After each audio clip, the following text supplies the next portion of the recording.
maybe a bit cooler. Hope you're doing good.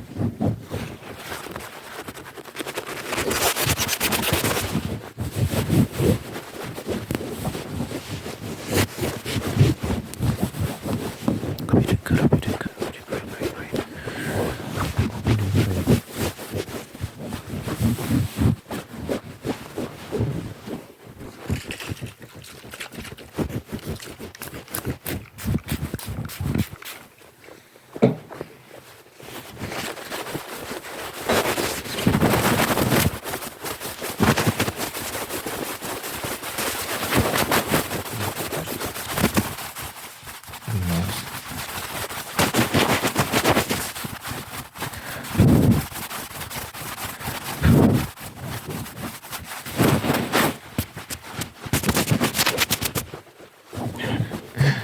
Oh my gosh.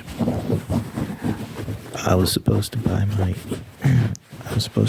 PS5 yesterday, but my mom needed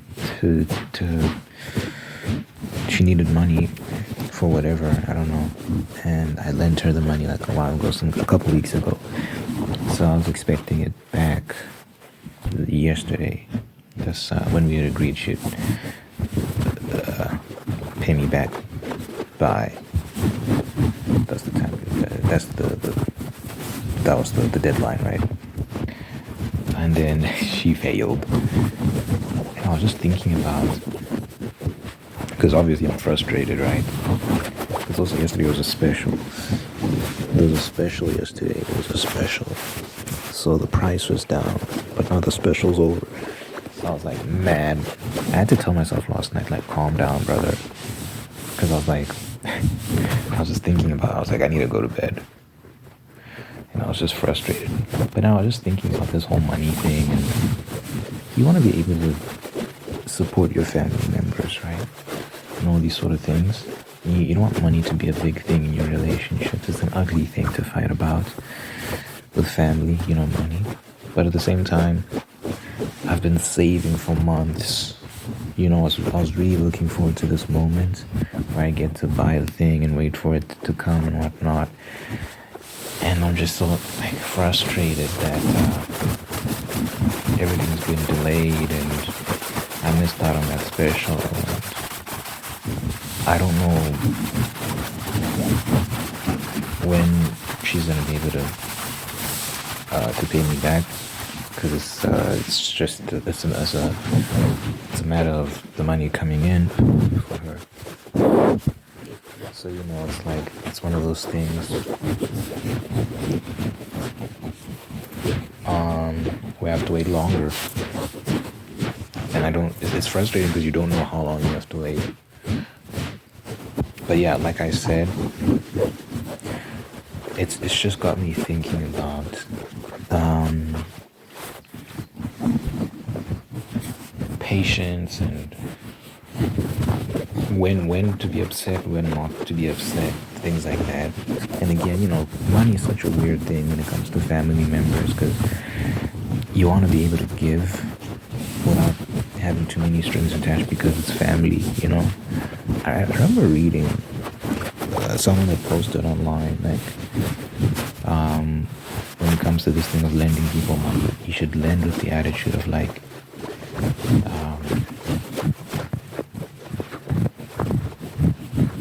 you're okay with it. You should, when you're parting with your money, you should be okay with it not coming back. You should just accept that possibility that you'll never see that money again. And I get it in some regards. In some cases, I think that is just the best way to handle it, just so you have peace. Especially when it comes to getting interrupted. What was I saying? Especially when it's someone close to you, you want to be gracious. I just think it was different. It's different in this particular instance, just because, obviously I had intended to use the money for something, and I was expecting it back so I could use it. I spent so much time anticipating this moment, So it's just frustrating when plans get derailed. Not derailed, but delayed. They get delayed. Definitely, I don't know when.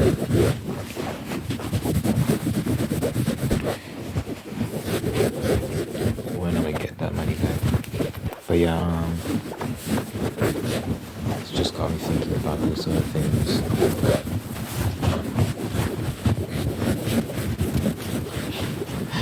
I was careful not to raise my voice or anything like that. I just expressed my disappointment. I was just like, this is disappointing.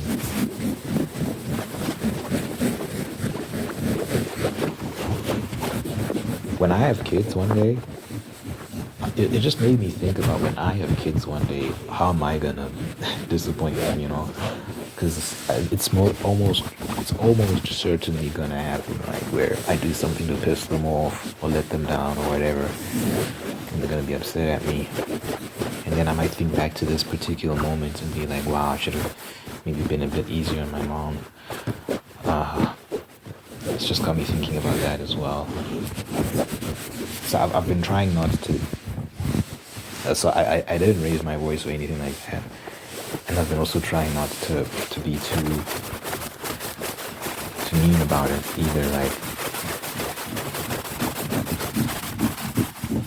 I've kept my words short.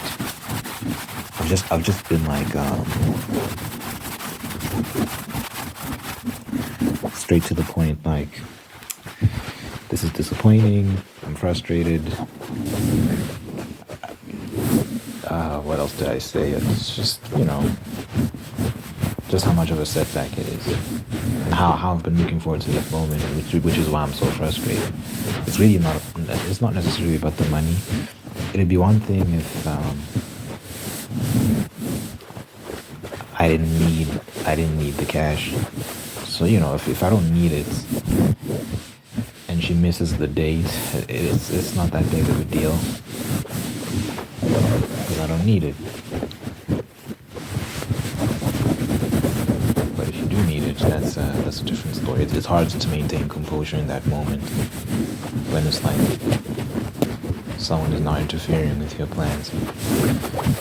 Yeah. Anyway, I'm trying to exercise patience, self-control,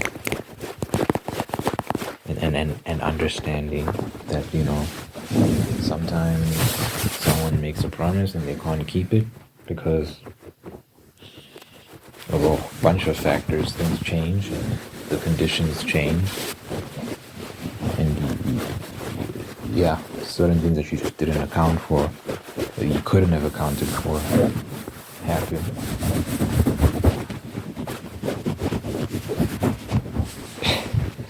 And you have to be understanding because it's family, But it's definitely going to make me more cautious in the future. Like,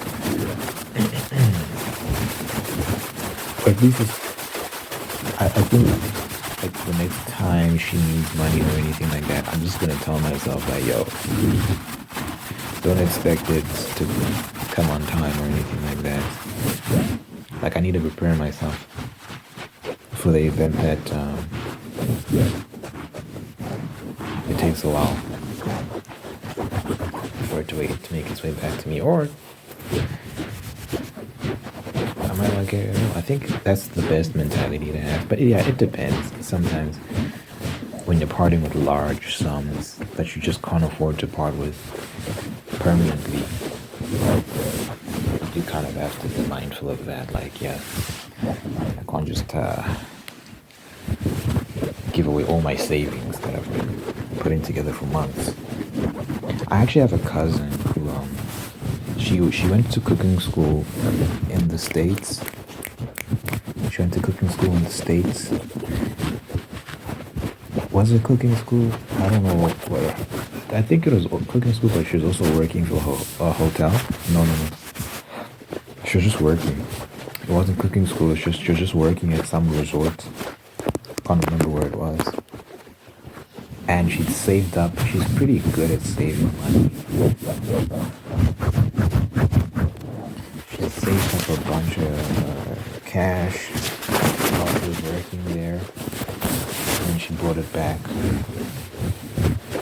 home, and her parents took that money and used it for all sorts of things: rent, this, that, and the third, fuel. And I think the premise was, we'll pay you back. And they never did. So her situation is a lot worse than mine. Her situation is just like, because she was planning to use that money to go back to the States, I think. That was the plan. I'm going to use this money to go back to the States. I think till this day, she hasn't gone back. This was like I think it was more than a year ago. Which is tragic. That situation is crazy. I think that's just your parents straight up sabotaging. Maybe not on purpose. Maybe not doing it on purpose, but that was trash. That's inexcusable. That's a situation where like there's no excuse. Because like you're literally like hindering your child's future at that point. You're hindering your child's growth. She could have been in the States making cash, working at that resort as a chef, and they kind of ruined that. Maybe not ruined it, maybe delayed it, I don't know what her plan is to go back. But yeah, that's a more tragic situation in terms of parents taking your money and using it for whatever. And it's almost like child tax. It's almost like child tax, like, you're my kid and I did this for you and I did that for you, therefore, like, you shouldn't give me money and stuff like that. I don't think my mom thinks that way. I think she was just in a genuine pickle. She was just genuinely like, I need something. I need help. I do question. I have questions, but I do think she was in a pickle, and it wasn't like a child attack situation. I just think she was just coming to me because I'm family, and I'm someone she could trust.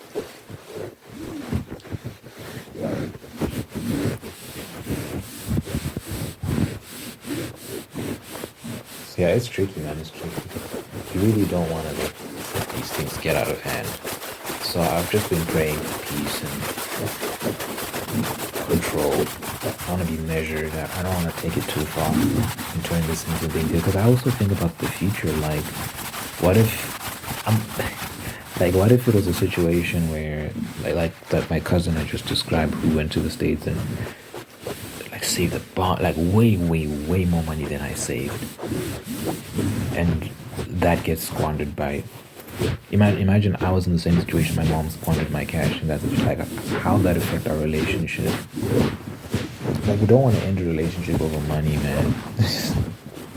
And obviously, it's more than just money at that point. It's like all these your career, so many opportunities you're missing out on, yada yada. So it's deep. That's deep, and that's something that requires serious strength and patience to deal with.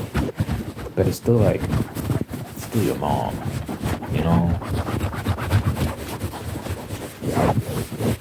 Still your mom, so you want to relax and not go too far and say things and do things that you regret. It's tough, man. It's tough. So I'm just thinking about that. It's like, in my case, it's just a PlayStation. It's just a PlayStation. Like, relax, bro. Anyway.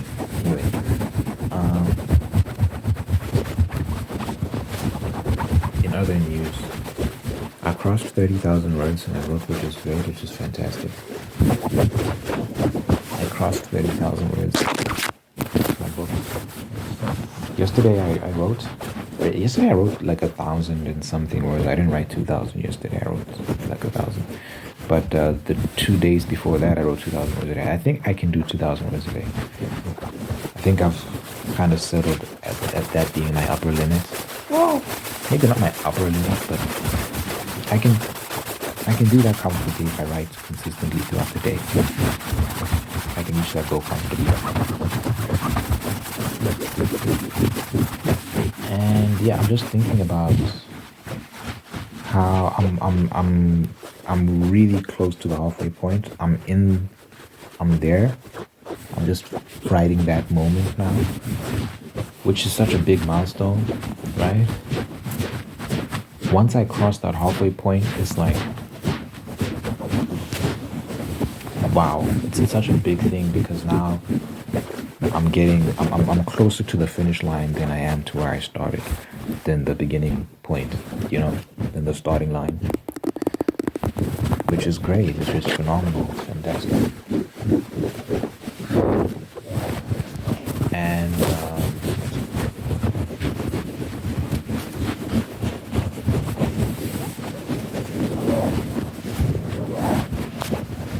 yeah, like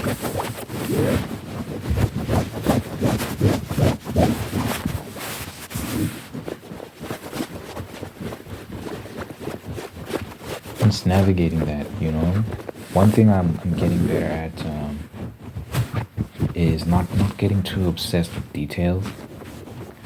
Sometimes you waste a lot of time, like little things, like for example, grammar. Getting caught up on grammar. Oh, how should I phrase this? Is this the right word to use? Maybe I should find another synonym.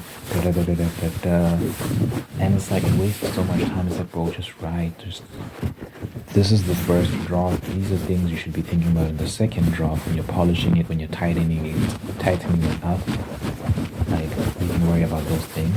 Other things like when you're describing your building and you're like maybe not satisfied with your description 100%. I could be more detailed in my description. So on and so forth. It's like second draft. Don't worry about that. That's a second draft problem. Because you just want to free yourself up and remove these mental blocks. So you can write and keep going. Just keep going, keep that momentum. Because when you break that momentum, it can send you into a slump sometimes. So it's important to keep the momentum going.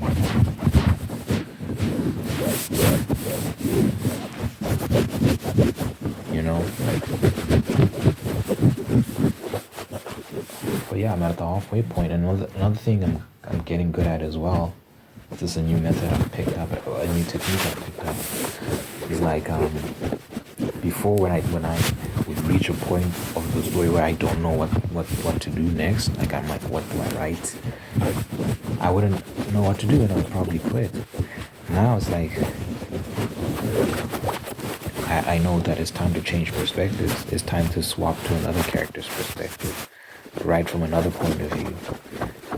This only works in third person perspective stories where you're not writing from the character's point of view. This method only works when you're not writing from the character's point of view. If the story is told exclusively through the character's point of view, I don't know what I'd do. I could do some stuff behind the scenes.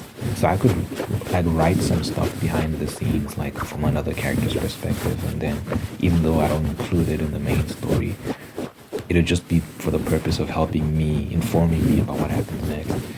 So I guess I'd still do that.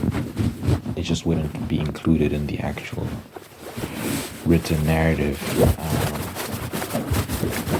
But yeah, it's such an effective method, man.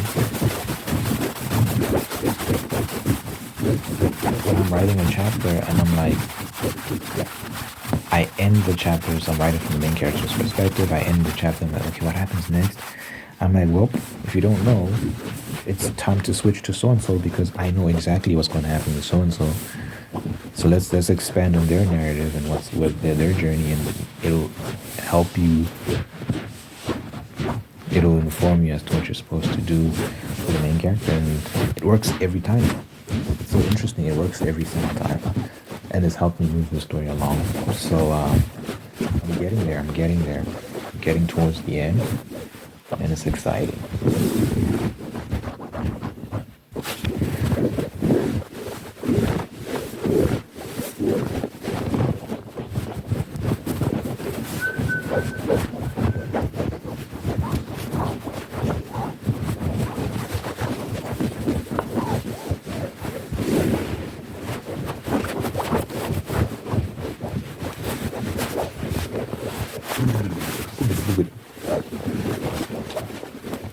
Anyway, let me know in the comments.